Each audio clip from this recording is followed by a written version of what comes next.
So today I'm joined with probably one of the most influential people in the UK scene at the moment. I'm here with Kano. How are you doing, bro? You good? Yeah, I'm good, man. Thank you very much. Bless. It's great. It's my pleasure to have you. Um, we'll jump straight into it and talk about the new album that's come out, Hoodies All Summer. Hmm.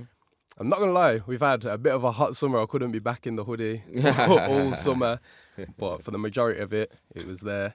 But what was the reasoning behind the title for the album?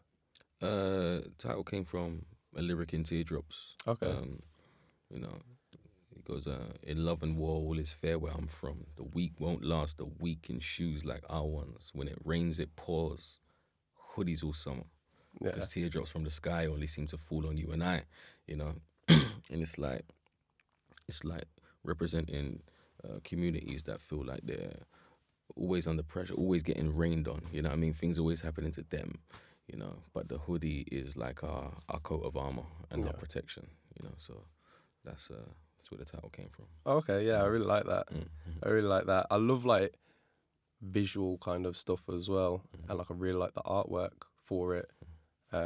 What was like made you go with that? Like, is that kind of representation of what you just said about how the came from Yeah, the it's lyrics and stuff? that sense of community. Well, I don't know if you've seen the physical artwork, but it's like the the the digital cover, which on the physical is like the slipcase, Okay. is the black and white photo of kids all putting their hands together, and to me that represents like the last song or the last line of the album. If we don't hold each other down, we won't make it. You know what I mean? Yeah. And that's like that sense of community and togetherness.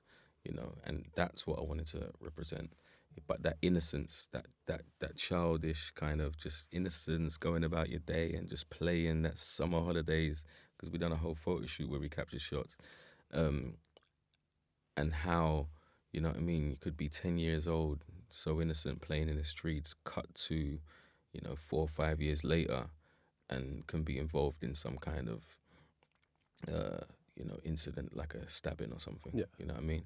And the second cover represents the song Trouble, where there's a kid laying on the floor in a pool of blood. You know what I mean? So that's Yeah. the uncomfortable um, sight that no one wants to see, but that's happening every day. You know. But I put it on the cover because it's like you can't You can't you avoid can't it. unlook at it. You Yeah. can't avoid it. You know what I mean? We have to take notice, and this isn't right. You know what I mean? So Yeah. that's where the whole concept for the art came from, in the physical sense at least. Yeah, I think like listening to it, you can really hear that, Mm. especially with the SYM Yeah. final track where you was mentioning that, Hmm. and then with Trouble, you really hear Hmm. the kind of different comparisons of like just like our culture and what like everyday people have to go through, where Yeah. it's we do have these lows, but then we also celebrate like the highs, and it's Yeah. like coming together as a community and stuff. You Yeah. really, I thought you really got that Oh, through. that's nice, man. Because I didn't want it to sound like I was painting a picture of this just bleak place that's just all doom and gloom. You know Yeah. what I mean? It's like we understand things ain't right, and we have to talk about those. Mm. Um, uh, but we acknowledge how far we have come as a people. You know what I mean? Especially black people coming to this country, or Caribbean people coming to this country. Um, like my mom came from Jamaica and whatnot, and what they had to go through to where we are today is a massive progression. But Yeah. we can't get complacent, because we have to, you know, move like forward and strive for more and fight injustices and all of that kind of stuff. Yeah. But there is room to celebrate, and seeing successful people from our communities, and that is important to acknowledge, and just to say like, yeah, man, we're doing our thing as well. Yeah, I think especially like that is very important as our music now is becoming pop culture Yeah, and it is becoming pop music. So as we're building up to a wider audience, it's quite good for them to be able to see in from a different aspect for our, whereas like obviously we're living it, yeah, where they can kind of like view it from an outsider's kind of point of yeah, view and be like, oh, okay, this is the struggle, but also these are like the great things that are going on in the community as well. yeah, exactly. Because we have to tell our narrative ourselves. Yeah. You know what I mean? We can't allow it to be told by outsiders. So which means we have to champion our own. Yeah. And support them,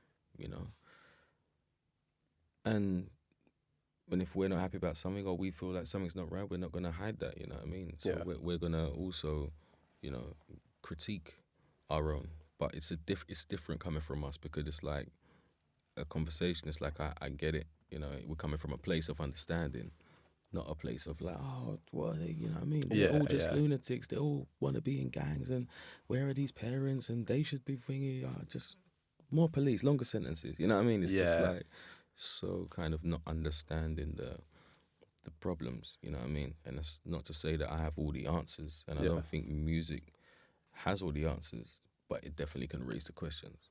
Yeah, it's like a lot of with like obviously the knife crime issue being massive in especially London at the moment. I think you see like kind of the government saying that they're going to tackle it. I don't know if you saw the chicken boxes stuff. It's just like a terrible way of trying to communicate to almost like just stereotypicalizing a demographic and saying, oh, well, this demographic of people like this. This is how we're going to tackle it. It's terrible. And that's what SYM really is about. You know what I mean? If this is really what you think of us, then you've got it so wrong. You know what I mean? Yeah, it's like as soon as I saw that, I was just like, you're just living up to the stereotypical that black people love chicken, so let's just put that there and we're gonna hit that demographic through that. But yeah, it's ridiculous, so off the mark. Yeah, I think like watching the video for Trouble and Class of Deja, like I love kind of how you went down the almost like a short film kind of route for it, and it really got across like all those points in that. But I think in that, definitely my favourite part was you and Gets barring back to back, passing the mic. I feel like for me that kind of really, it kind of just got across the point of like pirate radio days when people would pass the mic and it was like you just go bar for bar with each other. Yeah, that was fun to do. You know what I mean? And it felt so real. And a lot of people there didn't know that was going to happen. Oh, okay. No one had heard a song by that point either. You know what I mean? So it was just like, really, everyone was kind of like, you know what I mean, intrigued about what was going to do. We done it as a one take, and people were saying like, is this a real wake kind of thing. Like, we made it feel like that we had like the catering there that like my mum hooked up, and you know what I mean? It was just like everything was real about it. And that's how it is at like my family kind of things. Normally, like I might be in a family party or whatever, or christening or whatever it is, funeral. Happened to be at a funeral as well. Then the DJ might clock you there. They play one of your songs. You're like, oh, why is he doing that? Why is he doing that? A mic comes out of nowhere. Then a mic comes out of nowhere. And it's like, go on. And I'm like, nah. So I was like really taking inspiration from personal things that kind of happened to me and my family know about.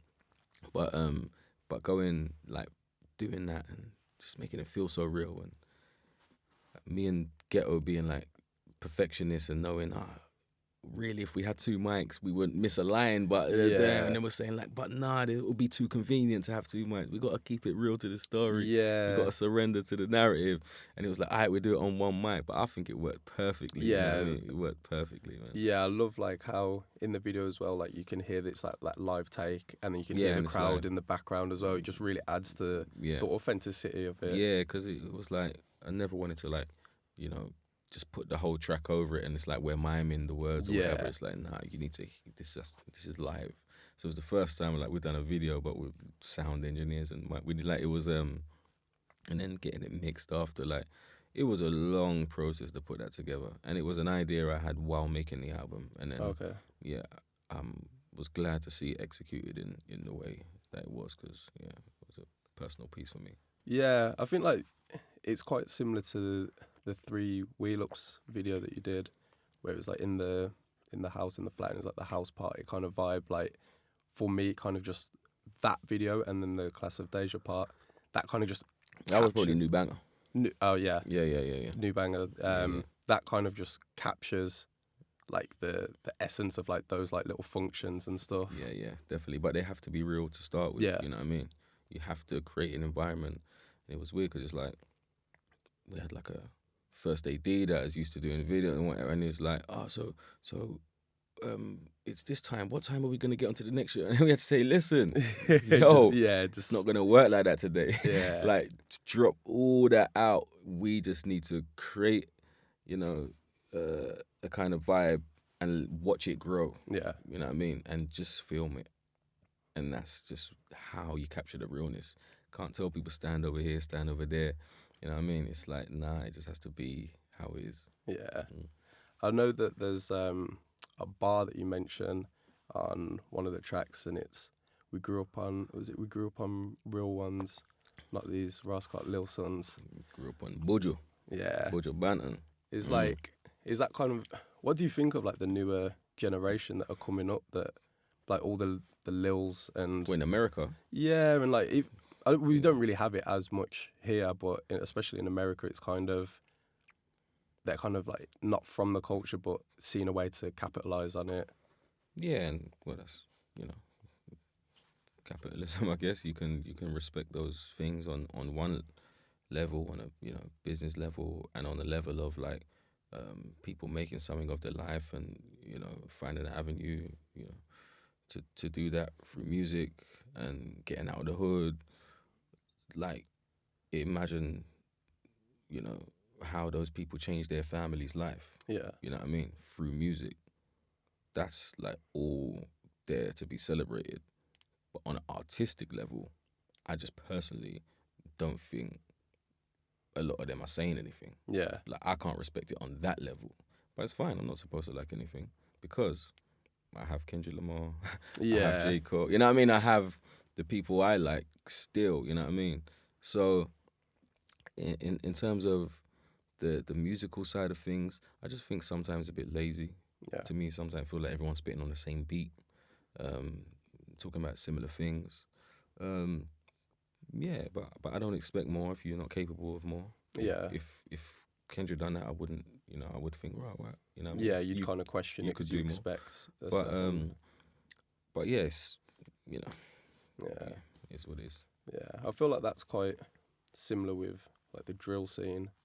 Here, it's kind of talking about similar things. They have like that similar repetitive kind of beat, but it's still quite a young genre in that sense that it's growing. Yeah, I guess so, and I guess it's like I always champion it because I think people are, you know, like their first thought is to ban it. You know what I mean? You know what I Yeah, mean? Like, not us, but so I always champion it in a sense of like not being for censorship of art, you know, and looking at the positives from it. Like, someone, yeah, if they might be talking about what they're talking about, if that's their true life experience, then they should be talking about yeah, it. But just for the, like, their actions alone are, you know, something of positivity. yeah, You know what I mean? Moving into a different world and leaving that behind. Just going to the studio, making a song, going on, doing shows. You know what I mean? You're kind of leaving another life behind and you're making your way in a professional world. So I respect it on that level. So I don't even want to critique it um, too much on a musical level yeah, because I don't want to be seen as jumping on that kind of bandwagon. yeah, You know what I'm saying? yeah, yeah. I see it as like when grime kind of first originated, and Yeah, it's bro. like everyone was kind of criticizing it to do shows. It was very difficult. The police were like shutting it down. I feel like that's where It that is, and scene's it's kind of going always through black now. music. It's like, Yeah, and the next thing that comes along, it would happen to that because I'm sure before Grime, I'm sure they had a problem with Jungle, yeah, and I know it was a Garage big thing with scene. Garage, and obviously Grime. I remember those days. You know what I mean? Songs being banned and whatever, Pow being banned. Um, now look at Lethal Beat. You know what I Yeah, mean? He was a guy on a mission. What do you mean? Um, and I guess Drill's the new one, ain't it? yeah, New one to band. yeah.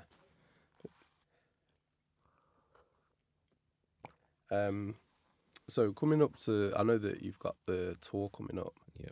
That was, did the first section of it completely sell out? I know you're releasing new tickets. Yeah, but releasing new tickets for end of January stroke February. Yeah. So we'll have the new dates will be up now. Yeah, first one's was a bit mad. Yeah. Yeah, it was yeah, it kind of took me by surprise a little bit. You know what I mean? But I guess like I worked hard on my show. You know, from last 3 years ago with the last album, and I think people really appreciated that kind of level of commitment Yeah. and artistry, and it's tough to do and it's expensive to do. Yeah, very You know, expensive. when you could just go and do different DJ show and make crazy amount of profit. But my thing is like I just like to give more. I want to make memorable moments. I want to, and if that means spending, then we spend. You know what I mean? Things that get me excited. Then I want strings, and you know what I mean? It's like, yo, it has to be represented that way. Not knowing that like this much days rehearsals, everyone's getting paid. Yeah. Sure. So it gets crazy, but I feel like we kind of done our thing last time, and we're all looking to push forward again and progress, and raise the bar even more. And I think like playing Royal Albert Hall is an opportunity to do so. You know? Yeah, I saw you sold that out ridiculously quick as well. Yeah, that was a bit silly. Yeah. It's a big achievement, like especially when you look at how far just the whole scene has come. Yeah. Like you could never imagine like 10 years ago that like our scene would be selling out like Royal Albert Hall, and we'd have like such succession with artists like yourself. Yeah, it's crazy. You know what I mean? It's like just kind of see Dave recently at Brixton a couple nights, and all of my friends like just like smashing it, doing well on the live circuit. Like even from like the class of Deja, right? Yeah. Even like see what he's doing. I think he's always been solid, but now I feel like finally getting the recognition that I feel he's always deserved. I haven't developed nods, and, you know what I mean, noms and all that, because it's like, to me, he's always been that great of a lyricist, you know what I mean? And it's not like we need validation from these things, but it's nice to see when it's your mate, and as just talking about Lethal and what he's achieving outside of music even, it's like, it's just beautiful. Yeah. You know what I mean? It's just, you're right, we would have never seen it. Yeah. Like I'm really looking forward to. I'm hoping that on the tour you'll get that classic Deja moment with you and gets on stage. I'm hoping for that. Yeah. All right. I'm hoping too. Let's hope it makes sense. Let's hope everyone's around or something. It could work. Yeah, it could work.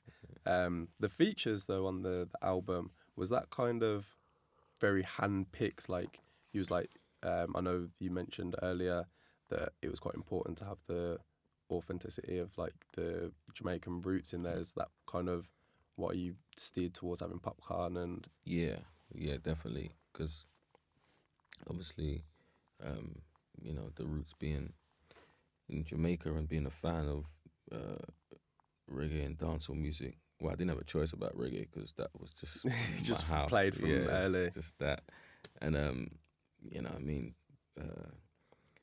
becoming a fan of dancehall music, like the Mad Cobras and the Bujas, Bounties. Like I've been following them from day to then. Starting to make albums, then work with Vibes Cartel, then work with Idonia, and I feel like Popcorn's the guy now, and I like him as a person because I already knew him anyway, but always wanted to work with him, and just was waiting kind of for the right piece of music, more so than the moment, just like the right piece of music. So when that came along, it was like, he was definitely handpicked, and like we went over to Jamaica and done it, and like blessed to have him on the record. And Kojo, I feel like I'm talking a lot about my ends and just like the street, you know what I mean, in the music, and he's from my end, so I already had met him before, like, you know what I mean, we've got mutual friends and whatnot, and we always thought we would work one day, but it's just like when the right thing comes along, and when that came, it's like, again, I was like, this is the moment for Kojo. So everything was handpicked, even the samples, just with the Cape and the Sizzler, you know what I mean? But then the Sade and the Soul, like this is classic British music and the classic dancehall music. That's what I feel like my thing is. Yeah, you know what I mean? Definitely. Out of like all the songs that you recorded on the album, not necessarily the one that is kind of like what you feel is like the one that was had like the most success. But what was like the one that for you that was like your favorite creatively like making? While making it, Yeah. while making it, while making it was maybe SYM. Oh, really? Yeah. That's quite a fun 'Cause- song, just yeah, in. yeah. It starts off fun, yeah. That was that was fun. That was fun. Some of them was more challenging. Yeah. You know what I mean, and took a long time. Like got my brandy, got my beats. It's like that's like my heart is on that song, but it was difficult to write, and it took a while. I need to, remove myself and went somewhere else. You know what I mean, just with peace and that. Yeah, so I've had favorites for different reasons throughout the process, but now it's out. Like, what am I feeling at the moment? Like, no, the like Pan Fry, Can't Hold Me Down. It may be because it's like it's out and I'm rolling around, and Yeah, those are the yeah. tunes you could just like bang. You know what I mean? Yeah. That kind of thing. But yeah, some of the other ones are kind of like got special places in my heart. Like, So this is it your sixth studio album? I think so. Where like does this sit in terms of like obviously you're gonna have your favourites of albums that you've done. Where does like this one sit with in between like all the others? I would have to listen to. I don't listen to albums once I've made them. But the way I feel is like I feel it's this. I feel it's this. Yeah, I feel like this is my best work, and it should be because I know more. Yeah. I feel like I know how to get my point across now, whether that's musically and lyrically. You know what I mean? I've just learned so much, and I feel like Home Sweet Home was this album's very pure, but Home Sweet Home was innocent, Yeah, and pure, and experimental, and it captured exactly who I was at that time. But it was a kid with big ideas, and I feel like now I could realize those ideas better than I could have then. Yeah, but yeah. it worked then because it just worked. Yeah, in know that what I mean? time. Yeah, but I know if I listen to the album now, I could make it better. Yeah, But it's not about that. It's a moment in time. Yeah, you it's know what I letting mean? something live in that atmosphere. Yeah, exactly. It's beautiful the way it is, even in its imperfection. But in terms of just on level of like just quality, whatever, it's probably this one, to be fair. Yeah, I was saying like the other. Made in a Manner, obviously, like Yeah, that album's great. yeah. And I've got some of those songs on Made in a Manner. I think, like